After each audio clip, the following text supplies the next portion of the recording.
nothing's going to happen there. This is going to be my inside. I don't want that dark mark there, so we're going to cut it off and put it in our pillow pile. And same as before. I'm going to fold it up.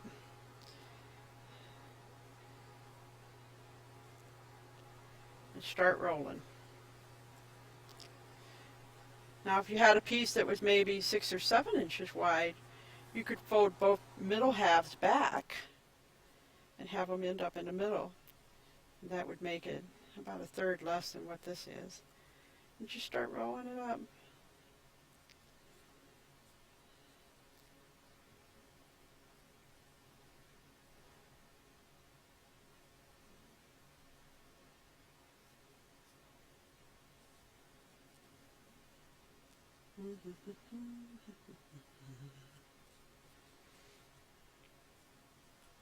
Fabric must have been a little bit on a bias because it's trying to do this pretty little rose thing. One thing I've learned about the way I like to craft and make things is I don't like to fight the material very much. If it wants to do that, I see myself more as a collaborator with the material rather than a controller. You know, it's not eminent domain here. It's me and the material working together. And I just find that makes for less frustration. You know, some materials, you know, just kind of belong making something, and other ones, they don't want to be that.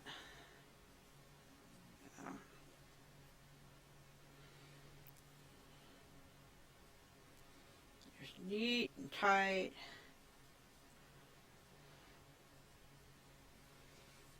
Coming around to our end here. And here's where you get to make a little decision making. Do you want the folded side up? I'll show you both of them in a minute. We're going to pin down at an angle so it doesn't get away from us after all that work. So we have the top here, which is the raw sides that I folded together, or we have this rounded one. That's more like almost like a flower, isn't it? I think I like the rounded side up. Nobody's going to see the bottom. Squish that down a little and shape it. Now on this one, remember we sewed that there on the end, and then we went around and did a little decorative work with our little buttons. But most of what makes this pretty is that it already had these little points built in. So this one, we've got a kind of a little plain Jane here. He's almost like a little underbaked little muffin. So we'll finish up the fastening him down, and you know what, it doesn't really matter what color thread, because once again it's not going to be showing anyway. But I don't have enough on any of these to do it, so I get to thread another one. It's another reason why I'm guilty of using really long threads. If I kind of like just putting them back in a pincushion when I need another little bit, it's already there. Does not matter, so bright red it is. I can't think of any more fun way to customize this for a friend. You know, she loves a certain color, or she likes periwinkle and pink together. There's my loop at the end, so no knot needed, just by doubling the thread. And I'm just going to go over and back.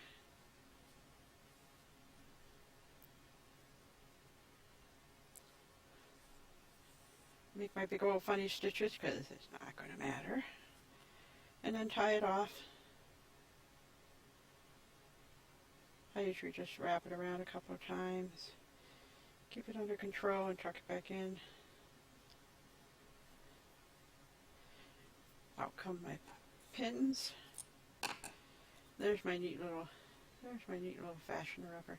Now, because I did this little thing by pressing it like that, I've got a little bit extra on the back, and that is no big deal. We're just going to take these nice sharp Ginger scissors and go around and whack that off. And it's not going to show, again. Just going to trim it off. If you only have one really good tool and you do any sewing at all, either Christmas or just, you know, special treat for yourself or whatever, I am always happy with my Ginger scissors. This is about a $35 pair on sale. But you know, if you're going to pick them up and use them every single day, if they're the one tool that you're like going to use on every single thing you make, you might as well have nice ones. Okay, there I trimmed it all off. See if I can get you sideways to the camera so you can see it nice and flush. So, check this out. You're going to like this. We have ugly sweaters full of moth holes. I have Angora ones. I have mohair. I have lots of ugly sweaters here.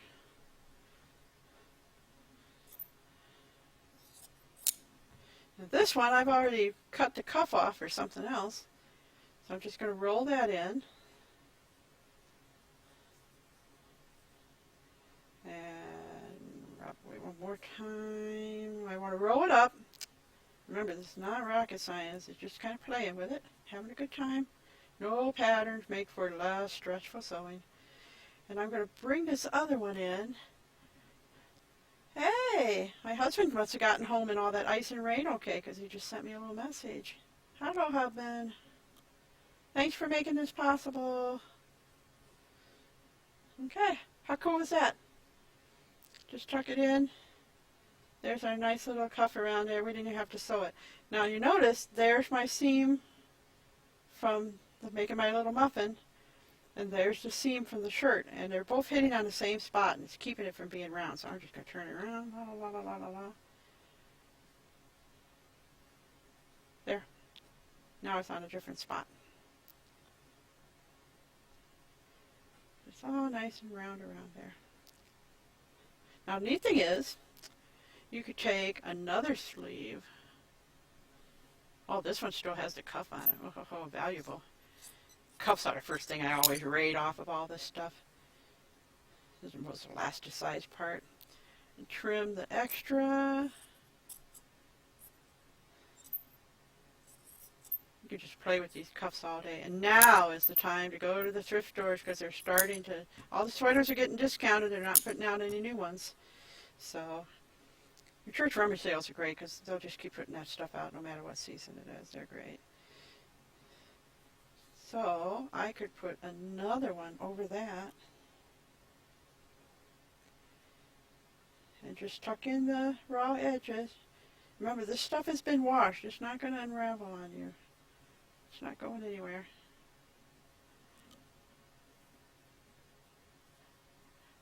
Ah, husband left his glasses here. That's all right. I will bring them home with me. One bad thing, we would like someday to be living where we work. You know, just walk downstairs and there's the studio and a warehouse.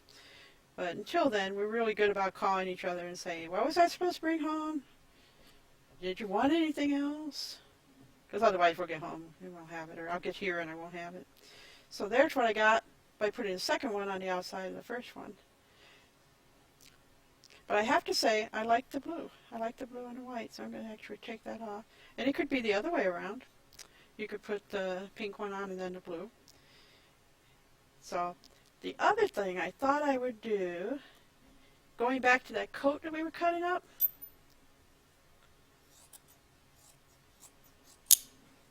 there, I whacked off a piece of the sleeve.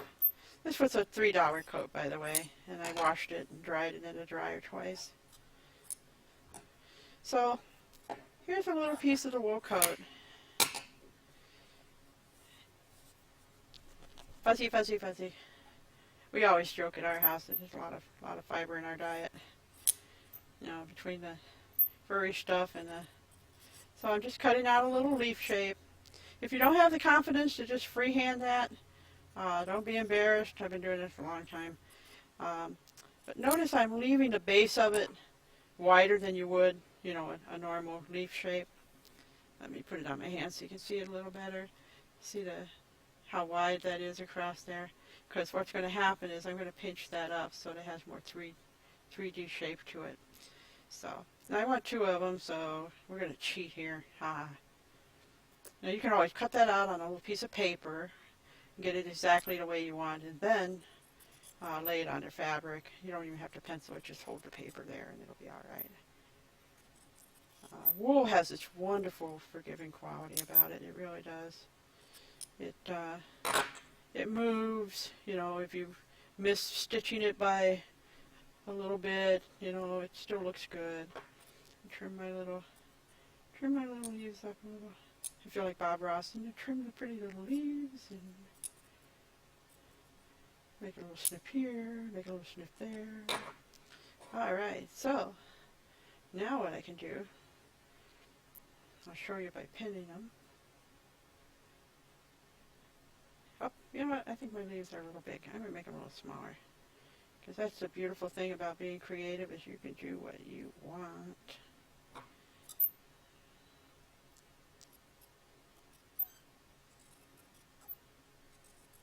There we go. That way they're more in proportion. Just like this with a big apple. So, there's one of my leaves. Stick it down with a pin until I can get it sewn. There's my other leaf. And we'll give it a pin until it's sewn. Now, I have a red button I can put on there. What else have I got?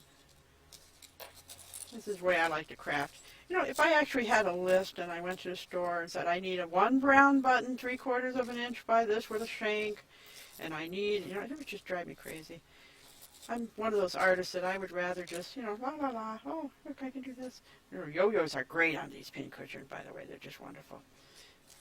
Do I do that one? No, I don't want that one either. And then just put things there, and it's, you know, again, it's that philosophy of, you know, I don't feel the need to control these materials. It's enough for me that I'm just making wonderful things. Well, there's where I'm going with. I'm going to use 2 of these so they look a little bit like cherries up there. You know, I think we spend an awful lot of time. I mean, yes, go to Pinterest and find a picture of something that you like. But you don't have to mimic it exactly, if that makes any sense. You can get an idea and be inspired and say, oh, I like these little white birds on this piece of driftwood. That's really neat. And then go out and find your piece of driftwood. And don't spend 6 years looking for a piece that looks like the one in the picture. You know, if you like that, then find a piece of driftwood.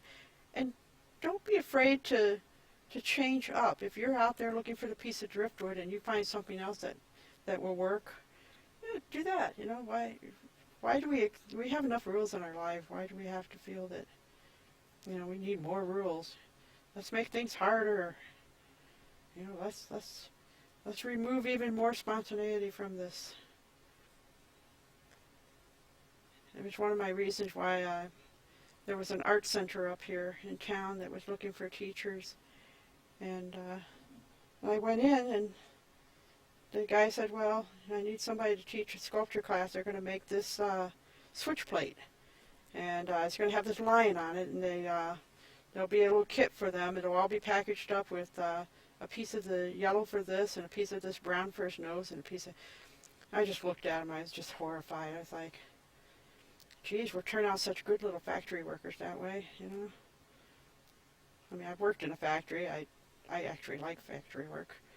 But, you know, the whole idea to me is that you've got this fabulous opportunity to teach about decision making, to teach about, you know, choice making, about creating one-of-a-kind things that are a collaboration between you and,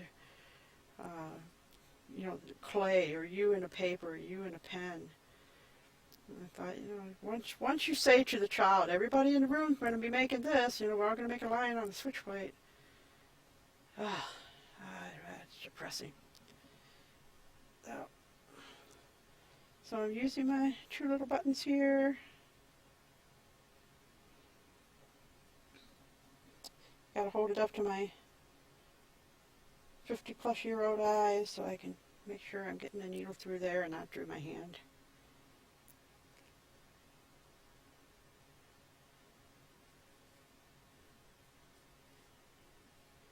And going back and forth through and catching a little bit of the rings that are underneath there.